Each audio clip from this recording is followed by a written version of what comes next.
Hello, my name is Michael O'Keefe, aka The Movie Wist.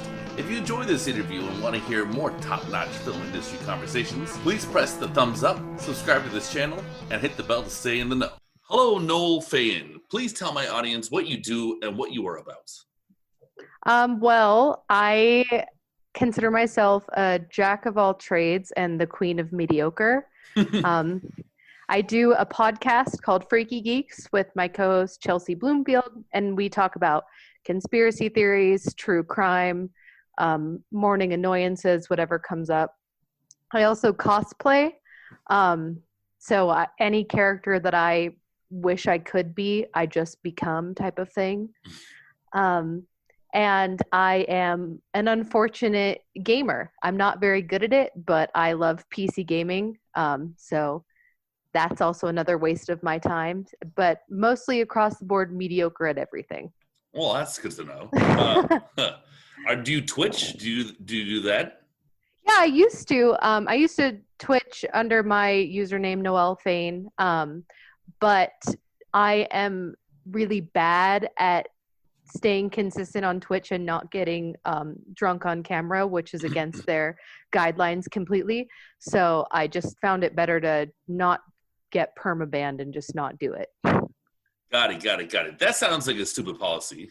Yeah, no, seriously. It's like I love how Twitch is like a la carte with how they choose punishments. Like you can do jumping jacks in a crop top with no bra on, but if anyone sees you like sip a drink, that's where you get banned. Yeah, it's weird because, I'm in Canada and we can, and you're in Colorado, we can just like smoke pot in the street, but you can't have a beer in the street. It's kind of weird. Yeah, I'm actually in Utah, but okay. You're in Utah. Very different. Yeah, where music, dancing, and happiness is illegal. But yeah, no, it's wild though because we share a border with Colorado, so we'll always find ourselves in Denver for weekend trips, and it's so insane that a rock throw away there's a state where recreational weed is legalized, and then in Utah the state runs the liquor, and you have to buy it from state-owned liquor stores that are like locally regulated, and it's really fun. Okay, so what can people expect when they listen to your podcast, Freaky Geeks? What are they in store for? Most definitely two opposites and extremes. I'd like to think that I'm a fan of wearing a tinfoil hat, but I am nowhere near my co-host, who is like the believer in everything. Like she believes in skinwalkers, aliens, every type of cryptid. Like she's convinced that birds aren't real and they're drones by the government sent to spy on us, and I'm more of the okay, let's talk about that train of thought. So yeah, it's just two girls having fun talking about how the world might be flat. So okay, what's a skinwalker? I don't know what that is. Yeah, skinwalkers are a Native American folklore, and they're kind of like this evil spirit demon deity. And they're called skinwalkers because they can transform from like human to animal. Most of the time people describe them as being like creepy wolf creatures that crawl on all fours and then run up on two legs and turn into a human.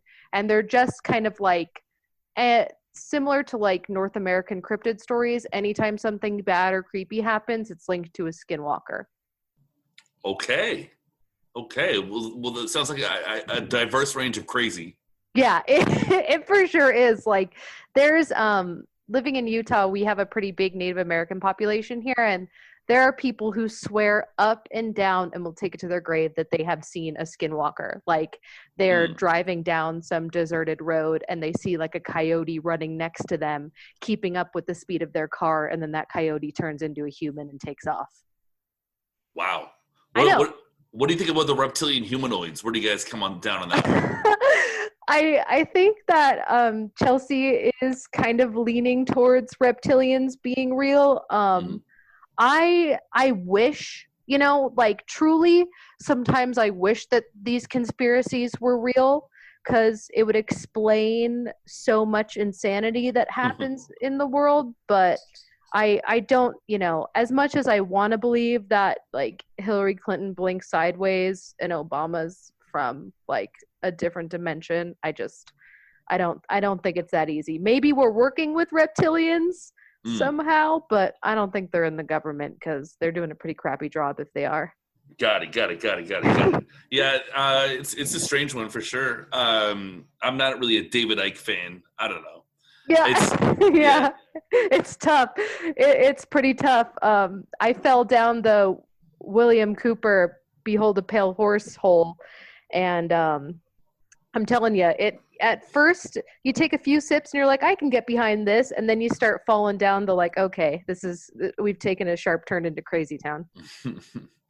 So I've heard on your podcast some strong thoughts on Batman. And I feel like the question is always who's your favorite Batman, but I'm more interested in who's your favorite Alfred. Yeah, that's a solid question that no one asks a lot.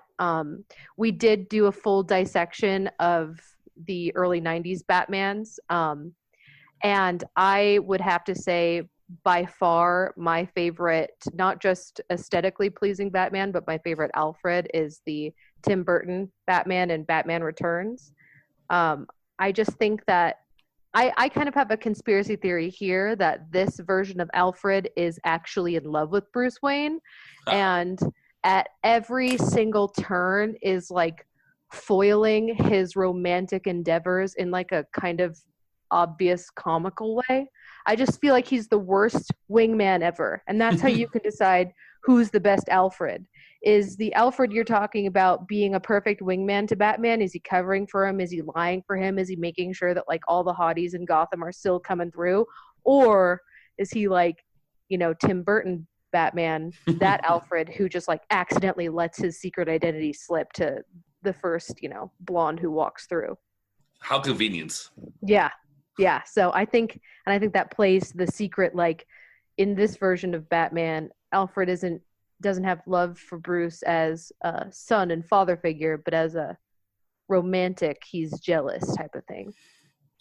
So I saw a funny Twitter exchange where Christopher Nolan said Jeremy Irons was the best Alfred, and then Michael Caine said 1917 was the best war movie. I mean, I guess kind of they're both right, because at least it's pretty to look at. All right, so you did some modeling for Severin Films. I'm a big Severin fan, and that's how I first saw. That's how I learned of your existence. So, perfect. Was that a fun experience?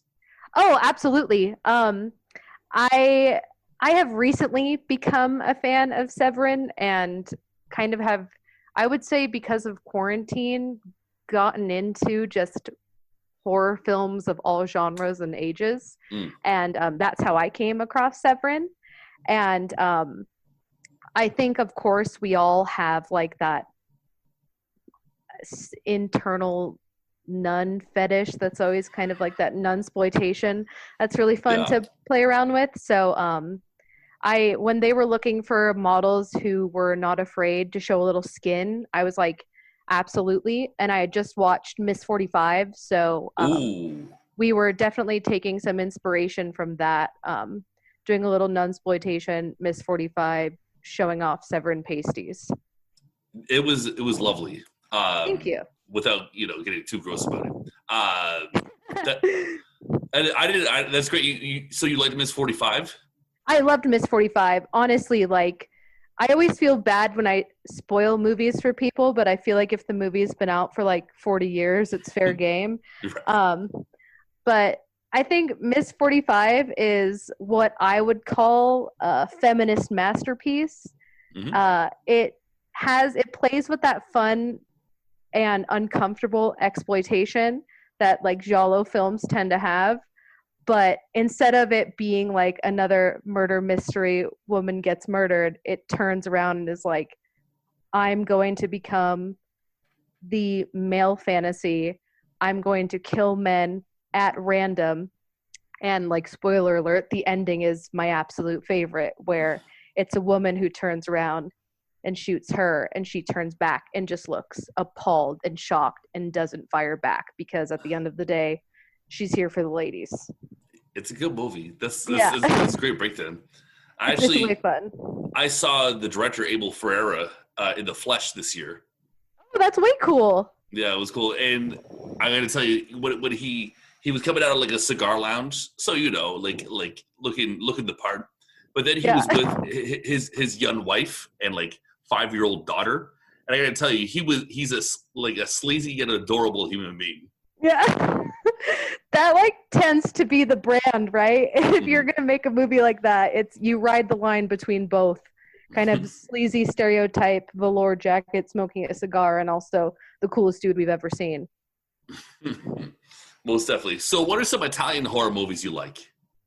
I have honestly, like, within the last 6 months dived into Italian horror, but it kind of on accident started with Dario Argento and Suspiria. And that was, years ago.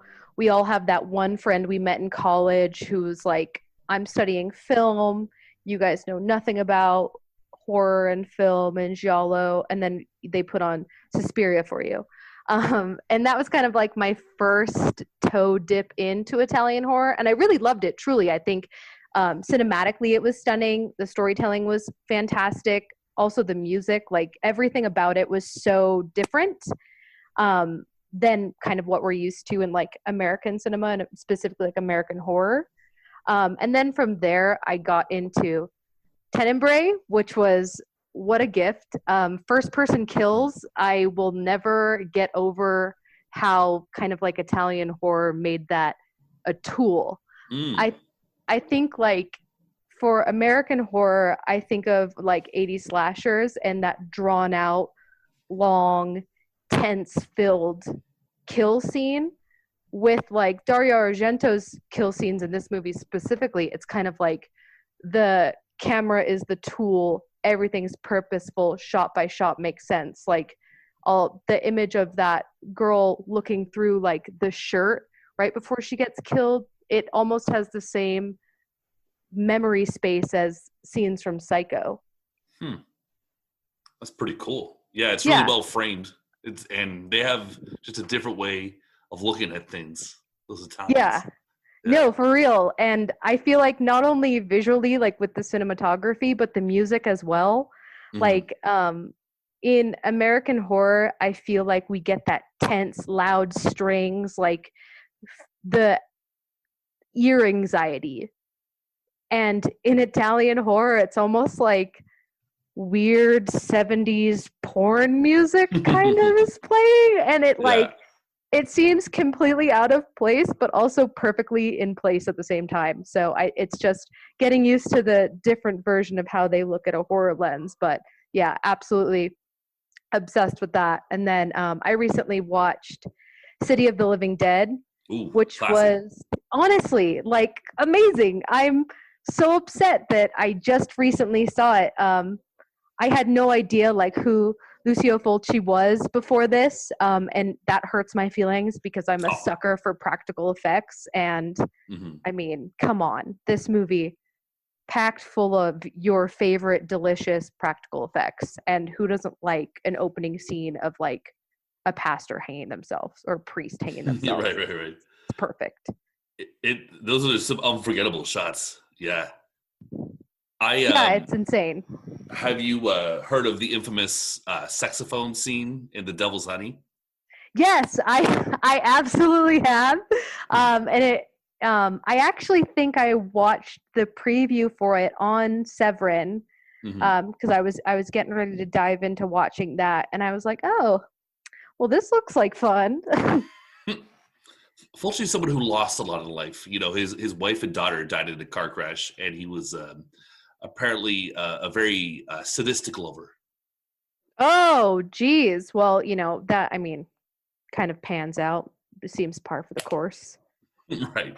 Well, you know how it goes. So, speaking about sort of a similar theme, tell me about the fun or dehumanizing, or perhaps fun and dehumanizing experience that Instagram is for you. This is a fun one. I Instagram for me and social media, I think in general, is like a love-hate relationship. I know that it has to exist, because like I do modeling and I have a podcast. I know that it Mhm. like needs to be out there, but also it is a cesspool in which I believe it's like a gate of hell. Um, I would Yeah. say the there I would say the most dehumanizing experience, not necessarily for me because I just don't think anything can get to me anymore, but Mm. I would say maybe for the person who sent it. I got a dick pic, which is, seem yeah, if you're any sort of hot on Instagram, it's just going to happen. But the way that they framed this picture, I almost felt like it was meant for a doctor, Oh because God. usually, yeah, so when if someone sends you a dick pic, you usually think it's kind of like holding a hot dog in a bun, right, just right out in front of you, kind of like slap on the table shit. But Sure. this was like this was literally, I saw his like butthole and taint, like he went Oh. back to forward. Oh And I was God. like, am I giving you a prostate exam right now? Like, what is that about? So, I mean, I guess the moral of the story is if you're going to send someone an unsolicited dick pic, just like dress it up a little bit. Like, don't put Oh. your asshole in there too. No one wants to see that. That's so unfortunate. Yeah, it was unfortunate. I would say unfortunate for him because he thought that that was like a smooth move. He was like, I'm going to mix it up. I'm going to try something different. I bet that she gets dick pics all the time and she's probably sick of that same angle. I'm going to take an artistic approach and I'm going to go butthole first. And, I like real recognize as real. I respect that. I respect your want to change and stand out, but also like, maybe go back to the drawing board on it. You should have put like a tiny hat on the tip of your dick, not your butthole in the pic. That sounds horrible. I mean, good for him, but also yikes. So, is it ever fun, or is it always just dehumanizing? I think and this is something that I've kind of learned in the course of being on social media is I think sometimes people want you to humiliate them because that's how they, Mm, they get off a little bit. So right. you just have to scream in your heart anytime you see something like that. You just got to scream in your heart and laugh about it later. I need my imagination for what you go through because I can't relate to it. And I'm sorry, it sucks. Like, It's okay. yeah, I genuinely think it's funny. It doesn't really bother me. That's not an invitation, but no. I kind of am just like whatever. Like Mhm. I've seen it all. You're not Yeah, surprising me. I'm not grossed out. I'm just kind of like good for you, I guess. Like it reminds me of when people cat call from like their cars. Like what do they think's going to happen? Do they think like them and their like lifted F-150 truck and their like five friends screaming like, "Hey baby," and that girl's going to be like, "Yes. How did you know?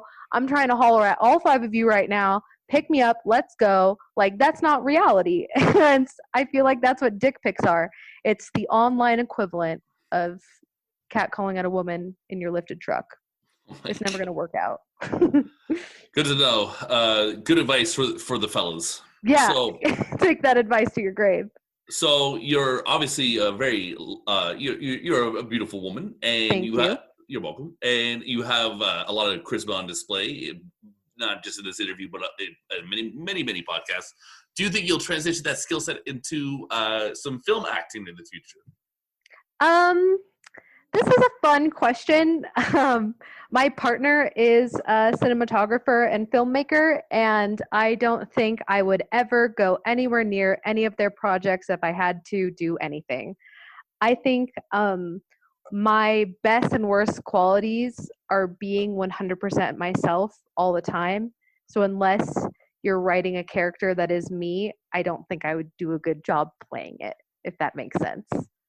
All right, it's not you're not interested. Yeah. 100% not interested. Yeah, Yeah. I don't think, I mean, I think one of every like horror girl's dream is to be some B movie final girl, And that would absolutely, I would love to do that. But as long as I got to play myself and not some like cheerleader in blonde pigtails. Okay. You also advertise yourself as a future cult leader, and I'm sort of interested in the ideology of this future cult. Yeah. I've been saying I'm a future cult leader for some years now, so it's unfortunate that I have not successfully started that cult. I want to just pull from what's worked with people before. I I like the idea of like an Om Shinrikyo death cult that markets by advertising on nerd forums and in comic books and then ends up in Japan because who doesn't want to live in Japan? So definitely take that. I also like the matching Nikes aesthetic. So for sure, also matching outfits.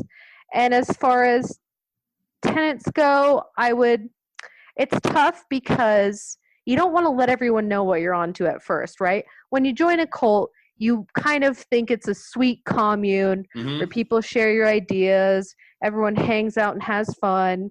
And it's the real stuff that you slip in later. You know, it's the you can only have sex with me and only me, and I'm going to tear apart your relationships and marriages however I see fit. We might end up murdering some people. You guys as my proxies. I'll just be hanging out, smoking a joint in the shed. You know, you want to like leave that for later. Like you got to like get them in first. Let everyone know that like we're going to have like no real jobs. No one has to work anymore. We're not going to pay taxes or anything. We're going to be off of like communal living. Everyone gets to learn an instrument. You know, we have like fun dance parties with tops off. But then later on, once everyone's in, that's where we go to like the, okay, what shitty politician are we going to assassinate today? You're really onto stuff, and you are in Utah too, which is a little culty, right? Yeah, absolutely. Safe to say. Yeah. Oh, 100%. I think I'm in ground zero of new cults. I think it would be pretty easy for me. I just, I think the world isn't ready for my cult because most cult leaders are weird, scrawny outcasts who just have a lot of charisma. And I'd like to think that I can meet Jim Jones level charisma and also look better in a crop top than him. So like I think I'm ready to take hold. I like it. Well, I'll be definitely paying attention to this. This is important business to me. Thank you. I appreciate it. You're welcome. Hopefully I can be somewhere in the hierarchy of truth. Absolutely. I think it's enough at this point that if you're not in my inner circle, you're an enemy. So welcome to the club. All right. It's on. Okay. So for the thirsty comments, back to the thirsty comments. My last question on this. Let's say you're a guy, or just relate to these people for a second.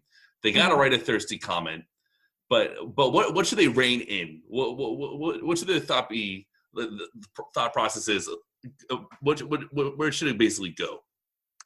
Well, I think it depends on where you're, what type of vibe you're trying to throw out. I think one of the funnest compliments I ever get are like, I'm looking at you respectfully, even if they're not. I think that's kind of funny to read.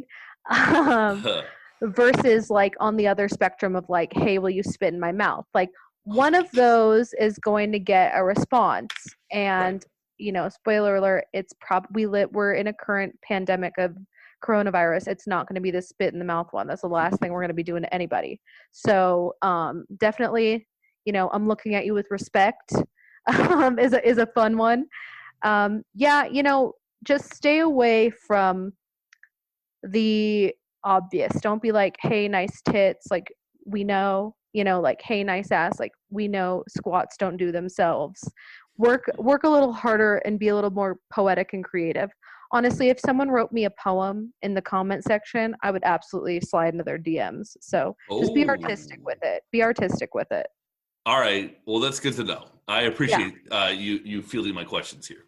You're so welcome. Okay. Noelle, thanks for your time. Do you have any final thoughts about how people could, spend their lives during coronavirus, which may go on forever? Yeah. Our new normal is just a continual hellscape. Yeah. Well, like kind of what I've been doing is, and I mean, the way we even met is just jumping into film. It absolutely has saved me in every single way, shape, and form. And there are so many alternatives to like hanging out with people like on Zoom, or there's like Letterbox, which is an app where you can like rate and review and recommend movies to like strangers and add people. And it's just like we live in 2020, make the best of it, watch some movies you never thought you would, write about them, tell your friends about them, talk about them with your friends, stay above the current of depression that wants to sink down and pull you to the deep dark depths of the ocean that's over all of us during these times. So I would say dive into some films you maybe wouldn't have. Like for me, it's been Italian horror, and I've gone back and rewatched a bajillion things. And get the Criterion Collection app. Come on. I like that advice. That's good advice. I'm on Letterboxd. I'll take it. Perfect. It's the best. You can just sit there for hours and review movies, and it's both therapeutic in ways where like, what was I dragged to see before we all had to go into isolation? That was just an absolute atrocity. Oh, The Turning, which was like the most recent horror film that came out in, I want to say like March, right before we all shut down, and has one of the best soundtracks and is the biggest garbage fire of a movie I've ever seen. And being able to vent my frustrations about that movie online to strangers who may or may not care, it honestly, that saved me through the pandemic exclusively. Okay, well, thank you very much for your time. Hey, thank you so much.